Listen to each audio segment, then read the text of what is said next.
The thermometer outside read minus 38 degrees Fahrenheit, cold enough to freeze exposed skin in minutes. Inside Lars Eriksson's cabin, nestled within its massive wooden barn, the temperature held steady at 52 degrees with only a modest fire burning in the hearth. Before we dive in, let us know where you're watching from, and if stories like this move you, hit that subscribe button, because tomorrow's episode is even more unbelievable than this one. The winter of 1842 came to the Montana Territory with a brutality that old-timers would talk about for decades. By mid-January, the cold had already killed 3 men in the valley where Lars Eriksson had built his homestead. 2 froze in their cabins when their fires went out during multi-day blizzards. The third died, checking his trap lines, caught away from shelter when the temperature dropped 40 degrees in less than 3 hours. The surviving settlers knew these deaths weren't unusual. Winter in the northern Rockies killed people with mechanical efficiency. What made that particular winter remarkable wasn't the cold itself, but what it revealed about how most people were surviving it wrong. Lars Eriksson sat in his cabin on the morning of January 18, 1842, watching frost patterns form on his small window. Outside, the world was white and hostile. Snow had been falling for 2 days straight, adding another foot to the 3 feet already on the ground. The wind howled across the valley with a sound like distant wolves, driving the temperature down past anything the crude thermometer outside his barn could measure. Inside his cabin, Lars wore a single wool shirt and felt comfortable. The fire in his small stone hearth was modest, barely a quarter of the wood consumption his neighbors were burning through to stay alive.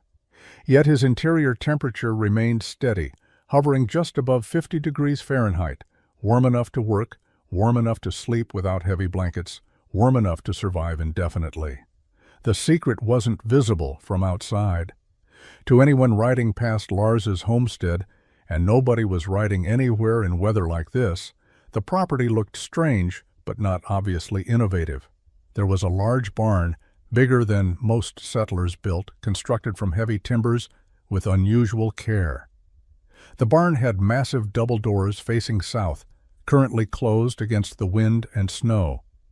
Smoke rose from a chimney, but the chimney emerged from inside the barn rather than from a separate structure. Most people who had seen the property during construction assumed Lars was living temporarily in his barn while he prepared to build a proper cabin. That assumption was partly correct and entirely wrong. Lars had built a cabin. It was inside the barn. The cabin was small, efficient, and positioned with 8 to 10 feet of clear space on all sides between its walls and the interior walls of the barn that surrounded it. That empty space, that gap, filled with nothing but air, was saving his life. While his neighbors burned through their winter wood supplies, fighting losing battles against cold that seeped through every crack and gap in their log walls, Lars sat in comfortable warmth, protected by the simplest and most overlooked insulator known to man. Still air, trapped, unmoving, dead air that held heat like a blanket made of nothing. His neighbors had mocked him when he built it. They had called it wasteful, ridiculous, the work of a man who didn't understand frontier efficiency. By January of 1842, some of them were starting to wonder if maybe Lars understood something they didn't. The obsession that drove Lars to build his impossible structure began 1 year earlier, in the winter of 1841. That winter hadn't been as severe as the one that followed, but it had been cold enough to kill, and it had killed someone Lars cared about. His hunting partner, Thomas Reinhardt, a German immigrant who had come west 3 years before Lars, froze to death inside his own cabin during a 3-day blizzard in late February. The tragedy wasn't dramatic or sudden. It was slow, methodical, and entirely preventable, which made it worse. Thomas had run out of firewood on the 2nd day of the storm. His cabin, built using standard frontier construction methods, couldn't hold heat without a constant fire. The temperature inside dropped steadily as the storm raged outside.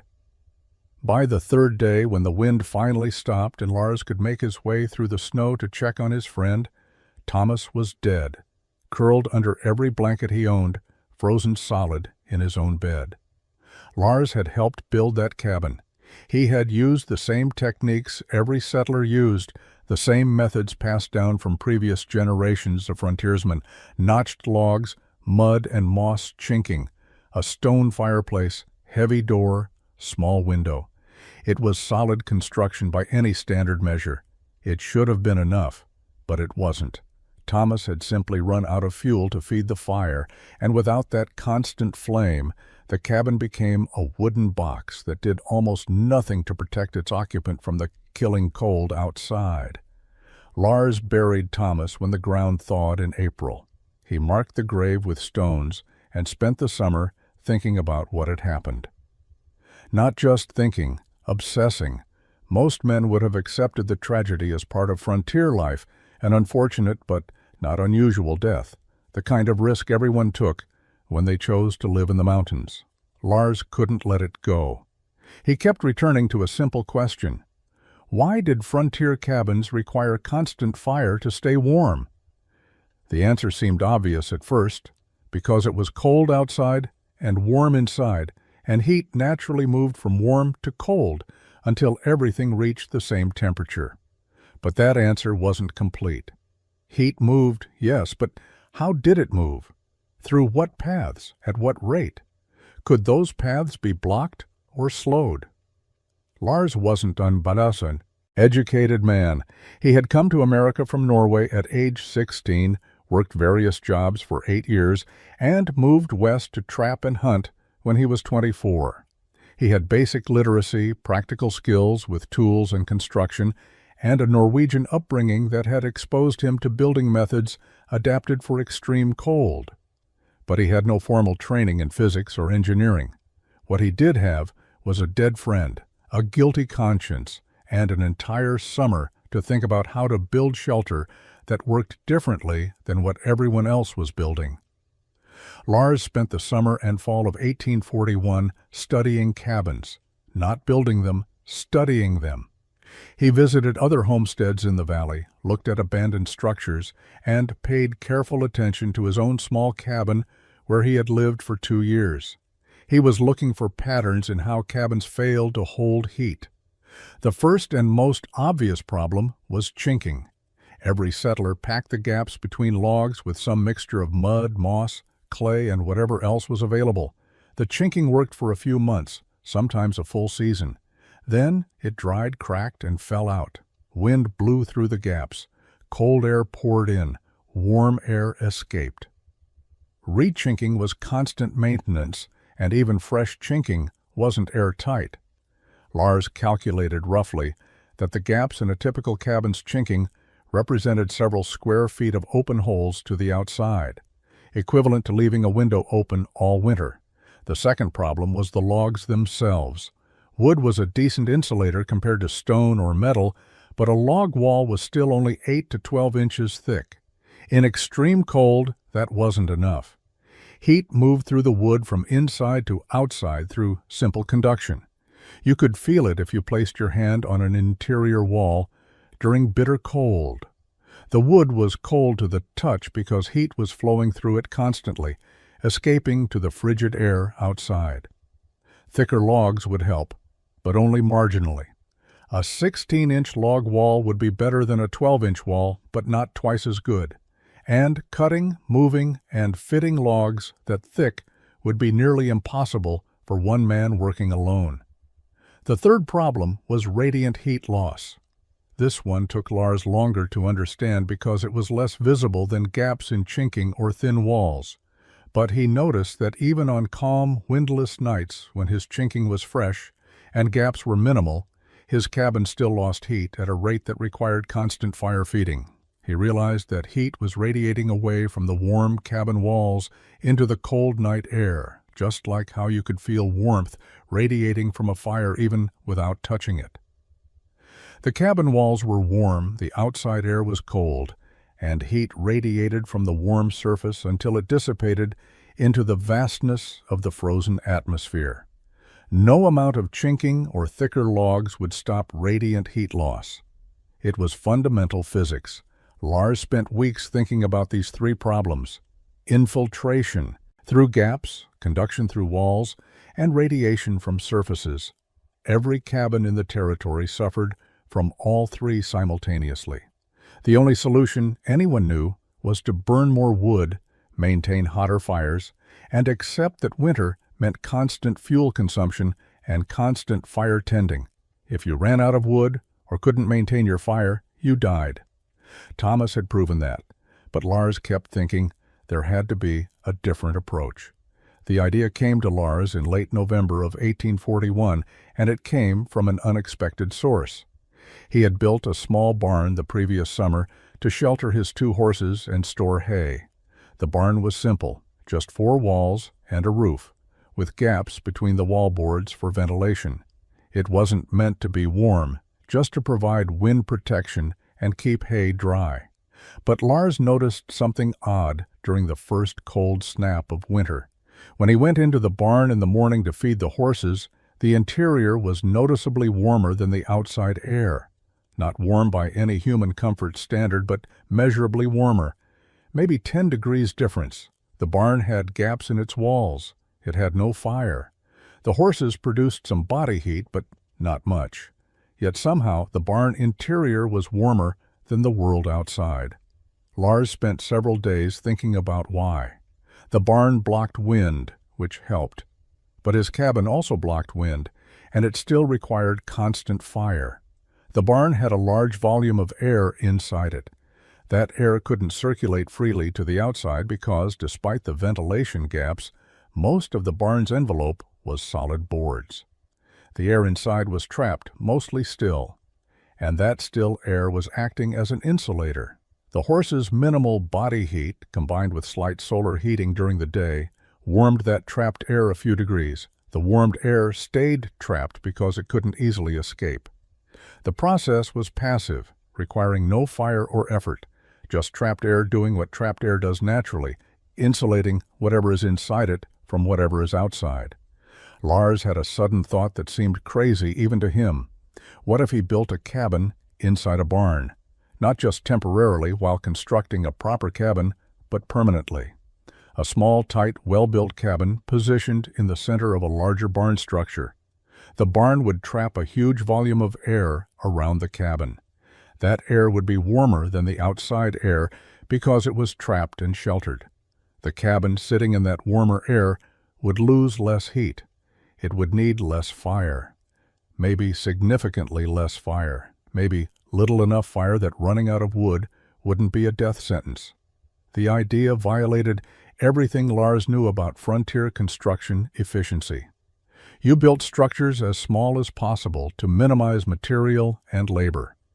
Building 2 structures, one inside the other, was wasteful by definition. The labor would be enormous. The wood consumption would be double. But Lars couldn't stop thinking about Thomas frozen in his bed, killed by a construction method that everyone used because it was traditional and efficient. Maybe efficiency was the wrong goal. Maybe survival should be the goal, and if survival required building something that seemed wasteful, then waste was actually investment. Lars began planning in December of 1841, but he couldn't start building until spring. Winter construction in the Montana Territory was nearly impossible. The ground was frozen solid, making it difficult to set foundation elements. Snow made timber harvesting dangerous and exhausting. The cold itself made physical labor brutal and tools brittle. So Lars spent the winter months doing something more valuable than building. He planned every detail of what he would construct when the snow melted. He sketched rough diagrams on pieces of bark using charcoal from his fire. He calculated dimensions, estimated timber quantities, and thought through construction sequences. By the time the first thaw came in late March of 1842, Lars had a complete mental blueprint of his impossible structure. The first task was selecting the building site. Lars owned 160 acres of valley land with creek access and timber coverage. His current cabin sat near the creek for water convenience, the same location most settlers chose. But Lars planned to build his new structure on higher ground, about 50 yards from the creek on a slight rise that provided drainage and sight lines. The location meant hauling water uphill daily, but it also meant his structure would never flood during spring runoff, and he would be able to see anyone or anything approaching from a distance. Security and dry foundation were worth the inconvenience of water hauling. The second task was timber harvesting, and this was where the scale of Lars's ambition became visible. A standard frontier cabin required 40 to 50 logs depending on size. Lars needed logs for a barn 30 feet by 40 feet, plus logs for a cabin 16 feet by 20 feet inside the barn. He estimated he needed at least 120 suitable logs, plus additional timber for roof framing, door construction, and interior elements. That represented hundreds of hours of felling, limbing, hauling, and preparing. Most men worked in pairs for cabin construction, sharing the immense labor. Lars would be working alone. He accepted that the project would consume his entire summer and likely extend into fall. Lars began felling trees in early April. He selected standing dead pine and spruce when possible. Dead trees were seasoned, lighter to move, and less likely to warp as they dried. He avoided green timber except when necessary for specific structural elements that needed flexibility. Each tree was evaluated before cutting. Lars wanted logs between 10 and 14 inches in diameter, as straight as possible, with minimal taper from base to top. He rejected trees with excessive knots, rot, or twist.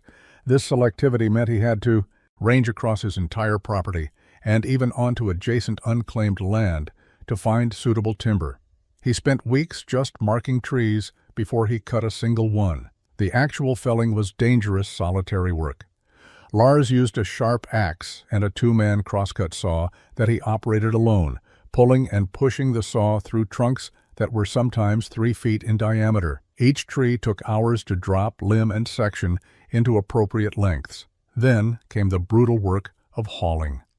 Lars used his 2 horses hitched to chains, dragging logs from the forest to his building site. The horses could move logs that no man could carry, but the process was slow, careful, and exhausting for both man and animals. By late May of 1842, Lars had assembled enough timber at his building site to begin construction. His neighbors, the few who lived within visiting distance, started noticing the scale of what he was accumulating. A trapper named Joseph Miller rode by in early June and stopped to talk. He looked at the massive pile of logs, looked at the foundation stakes Lars had set in the ground outlining a 30-foot by 40-foot structure, and asked the obvious question. What was Lars building that required a barn bigger than most settlers' cabins? Lars explained patiently that he was building a barn first, and then he would build his cabin inside it. Joseph stared at him for a long moment, then laughed. He thought Lars was joking. When he realized Lars was serious, the laughter stopped, replaced by confused concern. Why would anyone build a cabin inside a barn? Lars tried to explain the insulation principle, the trapped air concept, the heat retention theory. Joseph listened politely and then suggested carefully that Lars might want to reconsider before he wasted all that timber and labor on something that made no sense. Lars didn't reconsider. He began building the barn using techniques he had learned in Norway and adapted for local materials. The foundation was rock-lined trenches filled with gravel for drainage. The corner posts were the largest logs he had harvested, sunk 3 feet into the ground and extending 12 feet above grade. These posts would carry the roof load and provide structural stability. Between the corner posts, Lars constructed walls from horizontal logs, notched and fitted with care. He didn't strip the bark on these outer logs. Bark provided minor additional insulation and weather protection, and since this was a barn, not a finished cabin, aesthetic concerns were minimal. What mattered was creating a solid envelope that would block wind and trap air. The barn walls went up through June and into July. Lars worked alone, using a ramp system to lift heavy logs into place as the walls grew higher. The process was slow and physically demanding. Each log had to be measured, notched, lifted, positioned, and secured. Lars used wooden pegs driven through pre-drilled holes to pin logs together at intervals, adding structural rigidity beyond what the notches provided. By mid-July, the barn walls were complete, standing 12 feet high at the eaves with a peaked roof frame rising another 6 feet to the ridge. The structure was massive by frontier standards. It dominated the building site, visible from a mile away. The roof construction took another 3 weeks. Lars built a sturdy frame using ridge poles and rafters, then covered it with split planks. Over the planks, he laid overlapping sections of bark for waterproofing, and over the bark, he spread a layer of sod. The roof was heavy, but the robust wall structure supported it easily. By early August, the barn was complete and weatherproof.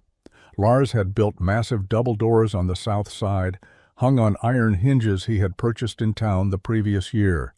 The doors could swing wide enough to drive a wagon through, though Lars had no wagon. With the barn complete, Lars turned his attention to the structure that would actually keep him alive. Inside the cavernous barn interior, he laid out the dimensions of his cabin.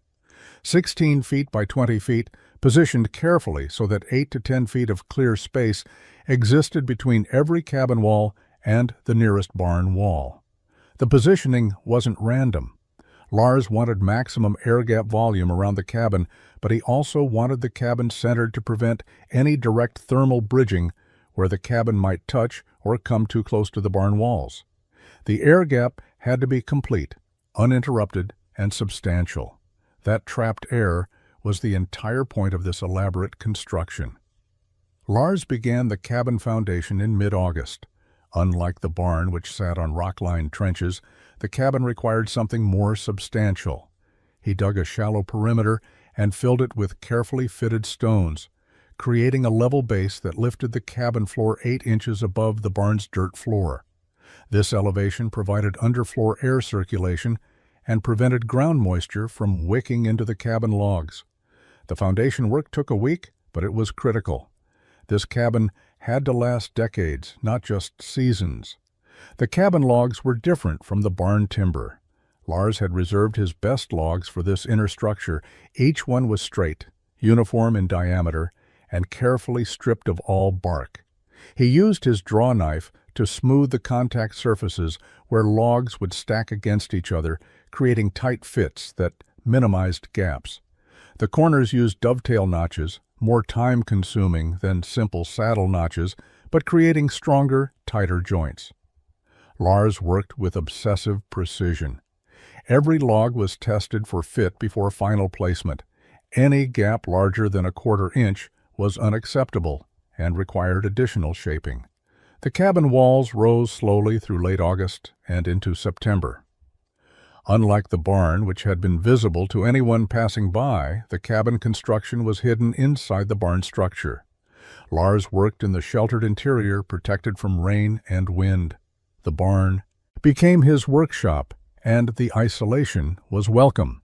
He didn't want visitors questioning his methods or offering advice based on conventional wisdom. He was building something unconventional, and he needed to focus without distraction. Between each cabin log, Lars packed a chinking mixture he had developed through experimentation. Clay formed the base, mixed with dried grass for binding and pine pitch for waterproofing. The mixture was labor-intensive to prepare, but created a seal far superior to standard mud and moss chinking. Lars applied it carefully, packing every gap completely. He knew this cabin would need to be as airtight as possible. Any air leaking directly from cabin interior to barn interior would reduce the efficiency of his thermal buffer system. By late September, the cabin walls stood complete. Lars built a stone fireplace in the northwest corner, using river stones carefully selected for their flat surfaces and heat resistance. The chimney extended up through the cabin roof and then through the barn roof above, requiring careful flashing to prevent leaks. The fireplace was small, designed for efficiency rather than heating a large space. The space between the cabin walls and the barn walls was the heart of Lars's innovation, but it wasn't simply empty volume. Lars had thought carefully about how that space needed to function. The air trapped in that gap would act as insulation only if it remained relatively still. Moving air, circulating air, carried heat away through convection. Still air held heat in place. Lars needed to create conditions where the air in the gap would stratify naturally, with warmer air rising and cooler air sinking, but without creating strong circulation currents that would pump heat out of the system.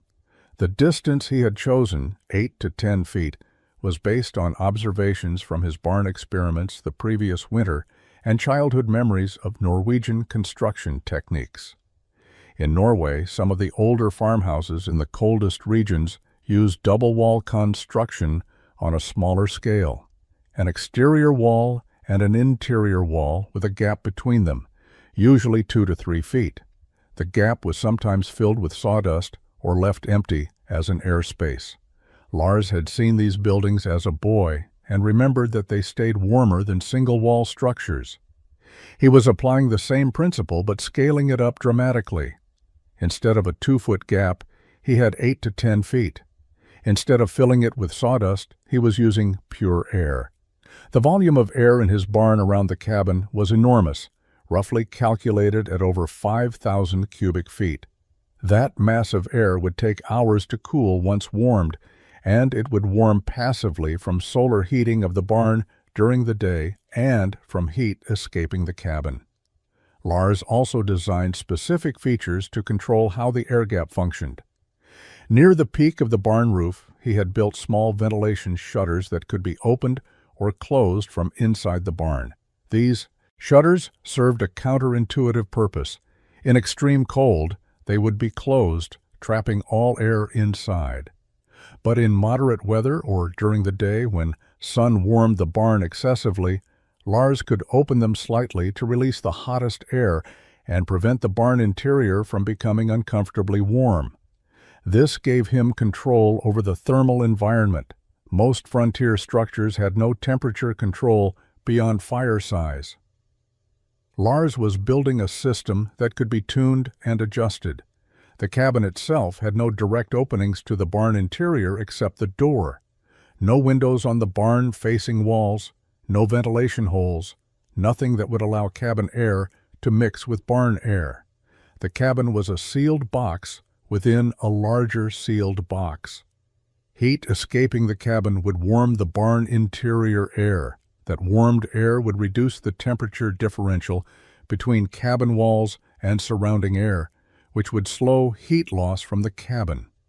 The slower heat loss meant less fire needed, which meant less wood consumption, which meant longer survival if wood supplies ran low. The physics were simple once Lars understood them, but implementing them required construction precision that went far beyond typical frontier building standards. The entry system Lars designed was as critical as the air gap itself. A door was fundamentally a hole in the structure's thermal envelope, and every time that hole opened, cold air rushed in and warm air rushed out. Standard cabins had single doors that opened directly from outside to interior. Every entry during winter meant a blast of freezing air invading the living space, dropping interior temperature, and requiring more fire to compensate. Lars needed to eliminate that direct connection between outside cold and inside warmth. His solution was an airlock system, though he didn't use that term. He simply understood that if he put two doors in series with space between them, he could minimize cold air infiltration. The barn's massive double doors faced south to maximize solar gain during winter. They were hung on heavy iron hinges and could be secured from inside with a thick wooden beam that dropped into iron brackets. These doors were the first barrier against the outside world. They were solid, well-fitted, and designed to block wind and snow. But they weren't airtight, and they didn't need to be. Their job was to create a sheltered zone just inside the barn where temperature would be warmer than outside, but colder than the barn interior. This entry zone was about 6 feet deep, the space between the barn doors and the beginning of the air gap around the cabin. The cabin's door was positioned on the south wall, facing the barn doors, but with the full 8-foot air gap between cabin wall and barn wall. So the path from outside to cabin interior required 3 steps. First, open the barn doors and step into the entry zone. Second, close the barn doors behind you. Third, walk across the barn floor and open the cabin door. The key was that the barn doors would be closed before the cabin door opened. Cold outside air would enter the barn's entry zone when the barn doors opened, but that air wouldn't reach the main barn interior or the cabin if the doors were closed promptly. Then, walking across the barn floor from barn doors to cabin door, you moved through the warmer barn interior air. By the time you reached the cabin door, you had shed the worst of the outside cold. Lars built the cabin door with the same care he had used for the barn doors. Heavy planks, reinforced with diagonal bracing, hung on iron hinges. The door was thick, tight-fitting, and equipped with a sturdy locking bar on the interior. Weather stripping around the frame was made from leather strips Lars had cut and tanned himself, creating a seal that blocked drafts when the door was closed. The cabin door was the final barrier, the last defense against cold. It had to be as close to airtight as frontier construction methods allowed. The system worked exactly as Lars had envisioned. To enter his cabin from outside in winter, he would open the barn doors, step inside, close the barn doors, cross the barn floor, open the cabin door, step into the cabin, and close the cabin door. The process took perhaps 30 seconds longer than entering a standard cabin, but it prevented almost all cold air from reaching his living space.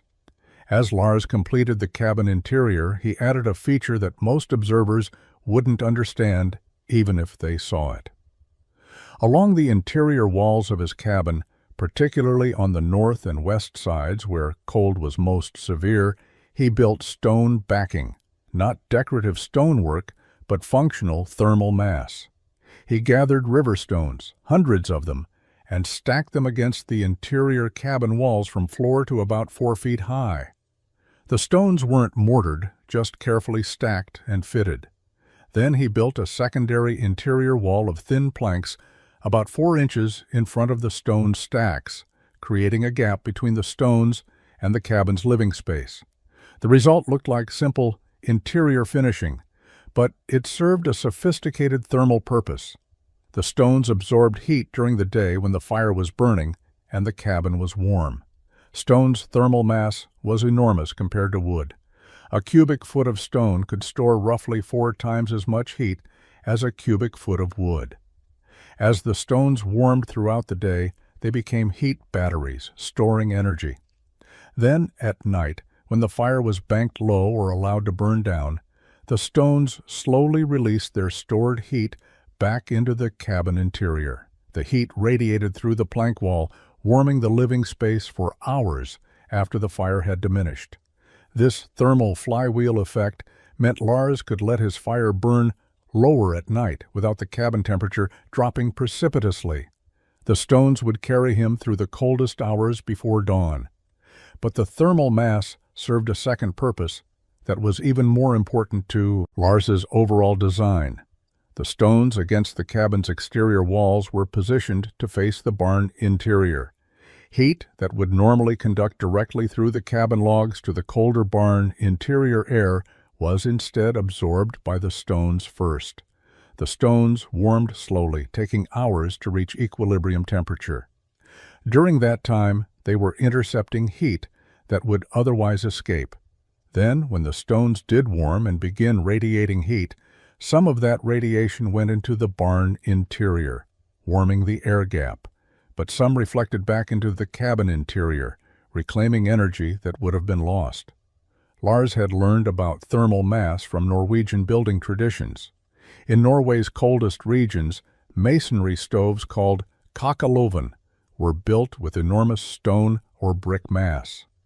A fire burned in the stove for a few hours, heating the masonry to extreme temperatures. Then the fire was extinguished and the masonry radiated heat for 12 to 18 hours, keeping homes warm overnight with no active fire. Lars couldn't build a full masonry stove, but he could apply the principle. His stone-backed walls were a simplified version of the same concept, adapted to frontier materials and his specific thermal design. The installation took 2 weeks, hauling stones from the creek bed and stacking them carefully. The work was hard, and the stones added significant weight to the cabin structure, but Lars had built the foundation to handle it. When he finally completed the interior walls over the stone backing, the cabin looked finished and conventional from inside. By late September of 1842, Lars's structure was complete. The barn stood massive and weatherproof, the cabin nested inside tight and carefully crafted. Lars moved his possessions from his old cabin into the new one, a process that took only a single afternoon. He didn't own much: a bedroll, cooking equipment, tools, trapping gear, a few books, clothing, and supplies. Everything fit easily into the small interior space he had created. The cabin felt almost cramped compared to the old structure he had lived in, but Lars wasn't concerned about interior space. He was concerned about staying alive through winter, and smaller spaces were easier to heat. His neighbors noticed the move, and several stopped by to see the completed project. Their reactions ranged from bewilderment to outright mockery. Joseph Miller, the trapper who had questioned Lars's sanity in June, returned in early October and walked through the structure with obvious skepticism. He examined the barn, looked at the tiny cabin inside, and couldn't understand the point. Lars tried explaining again. The barn keeps the air around the cabin warmer. The cabin loses less heat because it sits in warmer air. Less heat loss means less firewood needed. Joseph listened, but clearly didn't believe it would work. He pointed out that Lars had spent an entire summer building what amounted to 2 structures when he only needed one. The labor was wasted. The materials were wasted. And for what? So he could live in a small cabin inside a big barn when he could have just built a bigger cabin with all that timber. Other visitors were less polite.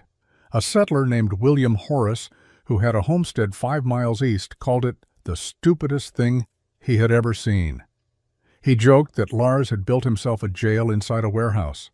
Another neighbor suggested Lars was preparing to raise livestock in the barn around his cabin, and when Lars explained that wasn't the plan, the neighbor asked why else anyone would waste space and materials like that. Lars stopped trying to explain. He simply thanked people for visiting and went back to his preparations. He didn't need them to understand. He needed the design to work. Through October and into November, Lars stocked firewood. This was the critical test. If his thermal design worked, he would need significantly less wood than a standard cabin required. But if it failed, if he had miscalculated or misunderstood the physics, he would be trapped in an elaborate structure that didn't function any better than a simple cabin. He cut and stacked what he estimated was half the wood he had burned the previous winter.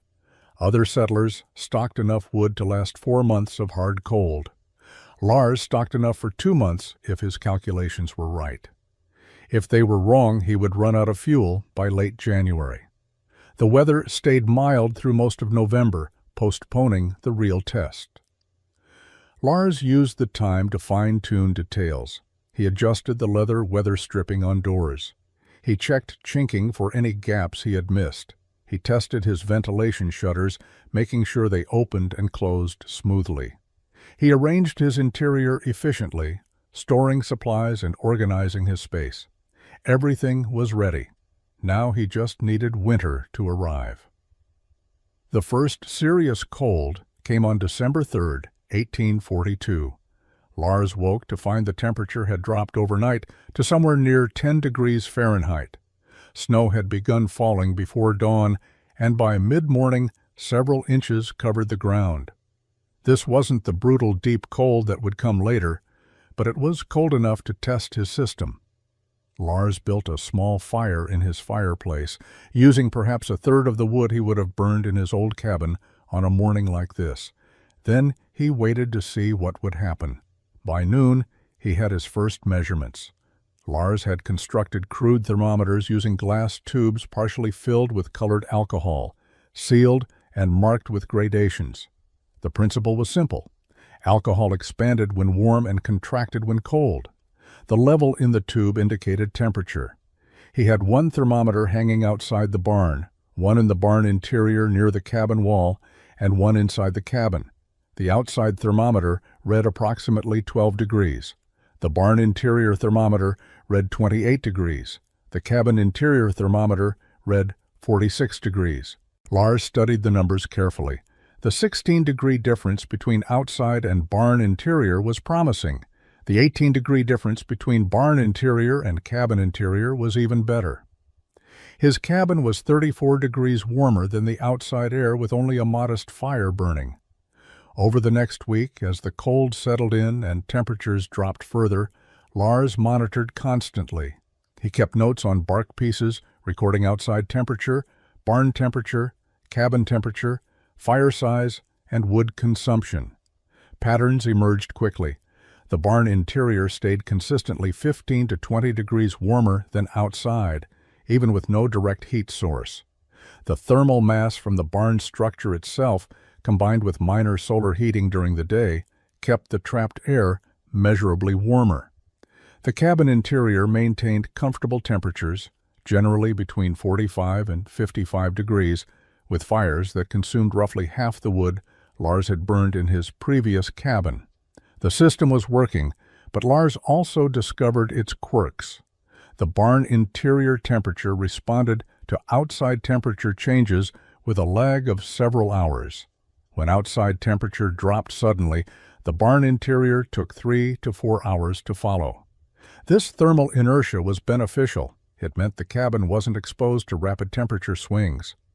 When a cold front moved through, the cabin environment remained relatively stable while the barn's thermal mass buffered the change. Lars also noticed that on sunny winter days, even when outside air was bitterly cold, the barn interior warmed significantly.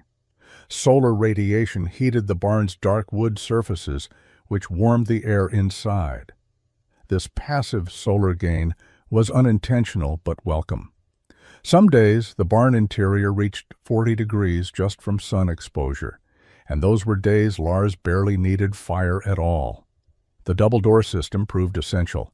Lars experimented with different entry procedures and found that closing the barn doors before opening the cabin door was critical. Deep winter arrived in early January of 1843. This was the cold that killed, the sustained bitter temperatures that tested everything. On January 9th, the outside thermometer read minus 38 degrees Fahrenheit.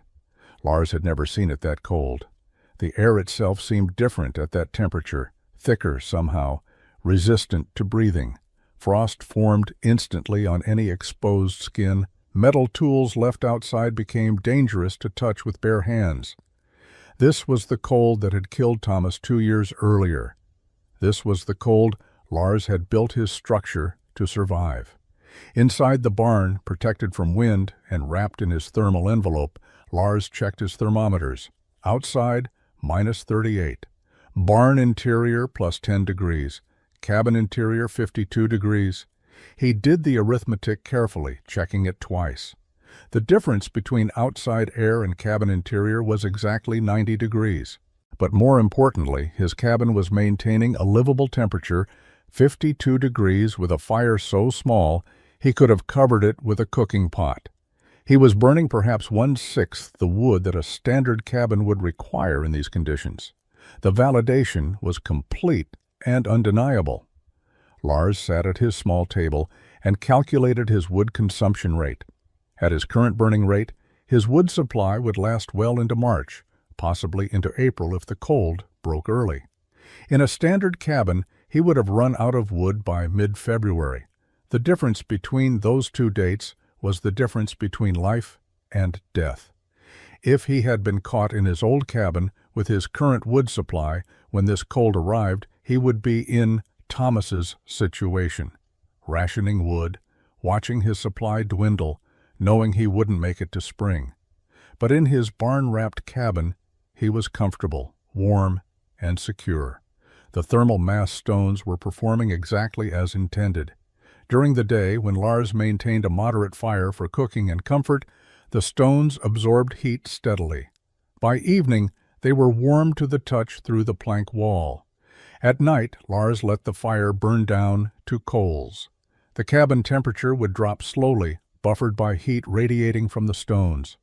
By morning, the cabin might be down to 42 degrees, cool but not dangerous. He would rebuild the fire, and within an hour, the space was comfortable again. The cycle repeated daily, and Lars never felt the desperate cold that penetrated standard cabins. The barn interior itself became a fascinating environment. Lars spent time outside the cabin but inside the barn, observing how the space functioned. Even at plus 10 degrees, the barn interior felt dramatically different from the minus 38-degree world outside. There was no wind. The air was still, almost peaceful. Frost patterns formed on the interior barn walls, creating intricate crystalline designs.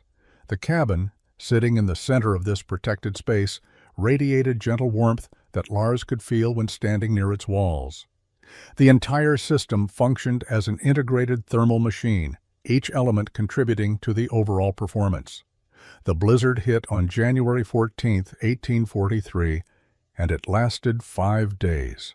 Wind drove snow horizontally across the valley, piling drifts 15 feet high against anything that blocked its path. Visibility dropped to nothing. The temperature never rose above minus 20 degrees, and at night it plunged past minus 30. This was survival weather, the kind that killed people caught unprepared or trapped in inadequate shelter. Lars stayed inside his cabin for the entire duration, venturing only into the barn interior twice daily to check on his horses. He burned wood steadily but not desperately, maintaining comfortable interior temperatures while the storm raged outside. 3 miles east, William Horace nearly froze in his cabin. His structure was standard. Frontier construction, well built by normal measures, but not designed for sustained extreme cold. When the blizzard hit, William began burning wood at a furious rate, trying to keep his interior temperature above freezing. By the 3rd day, he realized he was going through his supply too fast. He started rationing, letting the fire burn lower, accepting colder interior temperatures to conserve fuel. By the 5th day, when the storm finally broke, William had burned through 7 days' worth of wood in 5 days. His interior temperature had dropped to 28 degrees despite constant fire, and he was genuinely afraid he wouldn't survive another storm like that. Joseph Miller, living 4 miles northwest of Lars, had a similar experience. His cabin was slightly better insulated than William's, but the sustained cold overwhelmed his structure's capacity to retain heat. Joseph burned a week's worth of wood in those 5 days. His hands developed minor frostbite from having to go outside repeatedly to bring in more firewood from his outdoor stack. When the storm ended, he was exhausted, cold, and shaken by how close he had come to a dangerous situation. 2 other settlers in the valley, men Lars knew only by name, survived but used up nearly all their remaining wood supplies fighting the blizzard. One of them, realizing he wouldn't make it through the rest of winter with what he had left, packed up and left for the nearest town as soon as the weather cleared. He abandoned his homestead rather than risk freezing. Lars emerged from the storm having burned perhaps 40% of what his neighbors had consumed. His interior temperature had never dropped below 48 degrees. He had felt comfortable enough to read by firelight in the evenings, something his neighbors couldn't have considered while desperately feeding fires just to stay alive. When Joseph Miller rode over to check on Lars 3 days after the storm ended, he found Lars splitting wood outside the barn, working at a relaxed pace, looking well-rested and healthy. Joseph, by contrast, was exhausted and rattled. He asked Lars directly how much wood he had burned during the 5-day storm. Lars told him. Joseph didn't believe it at first. Joseph asked to see inside the structure. Lars opened the barn doors and showed him the cabin sitting in its protective air gap. He explained again how the system worked, but this time Joseph was listening differently. He wasn't hearing theory anymore. He was hearing an explanation for why Lars looked comfortable and rested, while Joseph felt like he had barely survived. Word spread through the scattered settlement community slowly but inevitably. By late January, most of the homesteaders within 10 miles knew that Lars had survived the blizzard using half the wood consumption of standard cabins. Some remained skeptical, assuming Lars was exaggerating or that some other factor explained his success. But others, particularly those who had nearly run out of fuel during the storm, started asking serious questions. In early February, William Horace rode to Lars's homestead specifically to understand what Lars had built and how it worked. Lars walked William through the entire structure. He showed him the barn construction, explained the air gap dimensions, demonstrated the double door system, and described the thermal mass stones inside the cabin. William asked practical questions. How long did construction take? Where did Lars get the iron hardware? What did the complete project cost in materials and labor? Lars answered everything honestly. Yes, it took an entire summer. Yes, it required twice the timber of a standard cabin. Yes, the labor was enormous. But the result was a structure that would keep him alive through winters that killed men in normal cabins. William left thoughtful but uncommitted. The investment seemed too large, the concept too unconventional. But 3 weeks later, in late February, another cold snap hit, not as severe as the January blizzard, but cold enough to be dangerous. William burned through another week's worth of wood in 4 days. He realized his remaining supply wouldn't last until spring. He would have to choose between abandoning his homestead or risking death if another major storm arrived. He rode back to Lars's place in early March and asked if Lars would help him build a barn-wrapped cabin before the next winter. Lars agreed. He wasn't trying to profit from his innovation or establish some kind of frontier construction business. He was simply willing to share knowledge that could save lives. Over the spring and summer of 1843, Lars spent several weeks helping William construct a barn-wrapped cabin on William's property. The design was slightly different, adapted to William's specific site and available materials, but the core principles remained identical. Large barn, small cabin inside, substantial air gap, double-door entry system, thermal mass elements. William provided the labor and materials. Lars provided the knowledge and helped with the technical aspects of construction. By fall of 1843, William's barn-wrapped cabin was complete. He moved in before the first snow. Joseph Miller, watching William's construction progress throughout the summer, decided he wanted the same protection. He began building his own version in August, working alone as Lars had done, using Lars's design principles. Joseph's structure was finished by late October.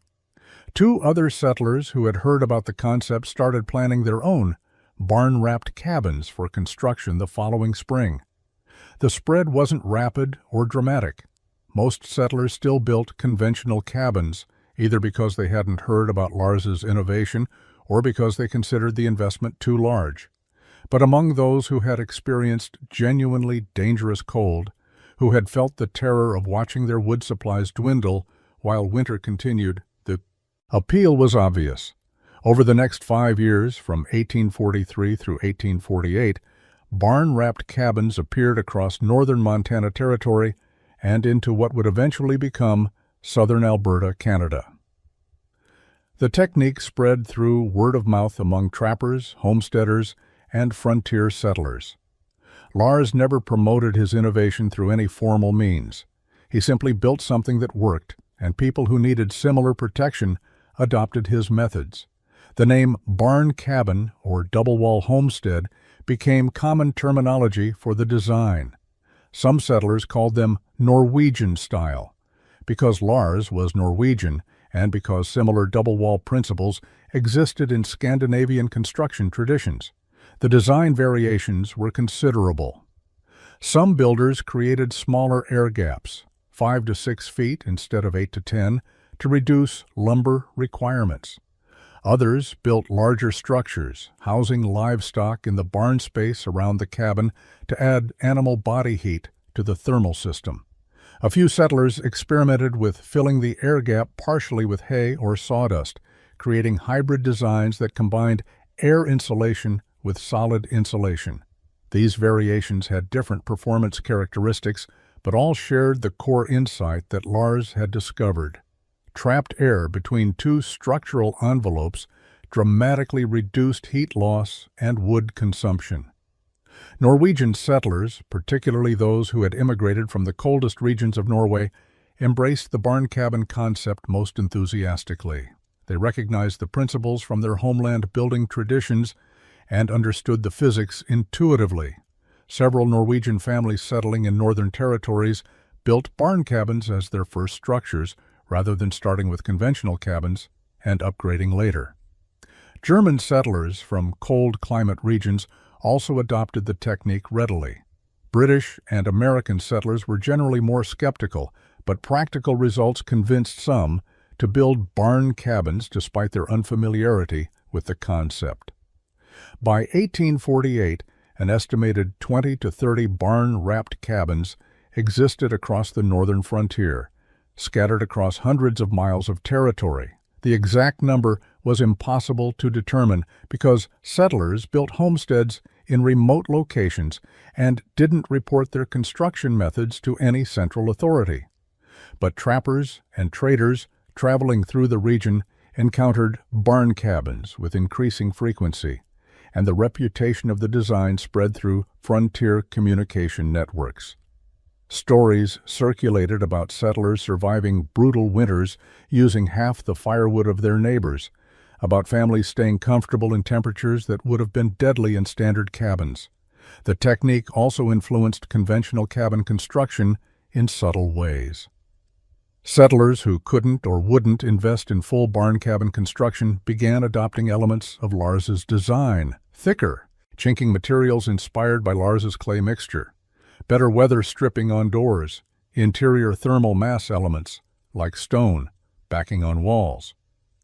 Double-door entry systems, where an outer storm door created a small airlock space. These incremental improvements didn't provide the dramatic performance gains of complete barn cabin construction, but they helped, and they saved wood and lives on the margins.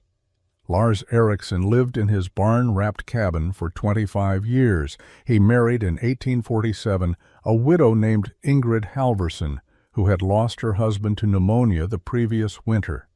Ingrid had 2 young children from her first marriage, and Lars became a father to them. The family lived in the cabin that had been designed for one solitary trapper, and while the space was tight, the warmth and security were undeniable. Ingrid, who had spent winters in a standard cabin shivering under blankets while her first husband burned through wood supplies desperately, immediately appreciated what Lars had built. She understood the innovation not as theory, but as lived experience, the difference between constant cold and genuine comfort. Lars and Ingrid had 3 more children together over the following decade. As the family grew, Lars expanded the cabin modestly, adding a small loft space and widening one wall by 4 feet. The modifications were done carefully, maintaining the air gap and thermal principles. The barn provided ample space for children to play during brutal winter weather when going outside was impossible. The protected interior became a workspace, storage area, and safe zone, where children could move freely without exposure to deadly cold. Lars continued trapping through the 1850s, though beaver populations had declined and markets had shifted. He supplemented trapping income with occasional carpentry work, helping other settlers build structures. He never charged specifically for sharing his barn cabin knowledge, but settlers who wanted his expertise naturally hired him for the construction work, and he was paid fairly for his labor. Over the years, Lars helped build or advise on perhaps a dozen barn cabins across the territory, each one slightly different, but all based on his core principles. In 1867, at age 58, Lars died from injuries sustained when a horse kicked him while he was shoeing it in the barn. The death was sudden and unexpected. He was buried on his property on a hillside overlooking the valley where he had lived for 3 decades. Ingrid and the children continued living in the barn cabin for another 8 years before eventually moving to a larger town where the younger children could attend school. They sold the property to a young couple newly arrived from Minnesota. The structure stood for decades beyond Lars's lifetime. The new owners maintained it well, understanding its value. By the 1880s, when the property changed hands again, the barn showed wear, but remained structurally sound. The cabin interior was still tight and functional. In the 1900s, as settlement patterns changed and new construction methods arrived, the property was eventually abandoned. But even into the 1920s, travelers reported seeing the old barn still standing, weathered but intact, a testament to construction quality that far exceeded normal frontier standards. The cabin inside had finally collapsed from neglect, but the barn that had protected it for so many decades remained. The story of Lars Eriksson's barn-wrapped cabin teaches a principle that extends far beyond frontier construction. Innovation often comes not from fighting harder against a problem, but from understanding the problem differently and designing systems that make the fight unnecessary. Lars didn't defeat winter cold by burning more wood than his neighbors. He defeated it by building a structure that needed less wood because it lost less heat. The distinction is fundamental. One approach exhausts resources fighting an endless battle. The other approach changes the conditions of the battle itself. Frontier culture in the 1840s emphasized toughness, endurance, and direct confrontation with hardship. Real men survived through strength and will, burning through wood supplies, enduring cold, accepting risk as the price of freedom. Lars's innovation challenged that cultural narrative. He proposed that intelligence and careful engineering could provide better protection than toughness alone. The mockery he faced initially reflected cultural resistance to that idea. Building a cabin inside a barn looked weak, overcomplicated, the work of someone afraid to face winter directly. But Lars proved that engineering wasn't weakness. It was wisdom. The physics Lars utilized were straightforward once understood, but not obvious without careful observation. Air is an excellent insulator when trapped and still, but a terrible insulator when moving. Standard cabins had thin walls and multiple air leakage points. Every gap, crack, and poorly fitted joint allowed air movement that carried heat away through convection. Lars eliminated air movement by sealing his cabin tightly and surrounding it with a massive volume of still air protected by the barn envelope. The heat that escaped his cabin warmed the barn interior air, which reduced the temperature differential, driving further heat loss. The system was self-regulating. The more heat the cabin lost, the warmer the barn interior became, which slowed additional heat loss. The broader impact of Lars's innovation is difficult to quantify, but certainly significant. Lives were saved, though we cannot count them precisely. Wood consumption was reduced across dozens of homesteads over multiple decades, representing thousands of hours of labor saved from woodcutting and hauling. Families stayed together through winters that might otherwise have forced them to abandon homesteads. Children grew up in homes that were genuinely warm rather than barely survivable. These impacts rippled through frontier communities in ways that never appeared in historical records but shaped the survival and success of northern settlement. Modern construction has moved far beyond Lars's methods. Sophisticated insulation materials, advanced heating systems, and engineered building envelopes provide thermal performance Lars could never have imagined. But the principle he discovered remains relevant. The best solution to any survival challenge is often the one that eliminates the challenge rather than fighting it directly. Lars Eriksson built a cabin that bears couldn't break into would have been impressive. He built a cabin that winter couldn't freeze was revolutionary.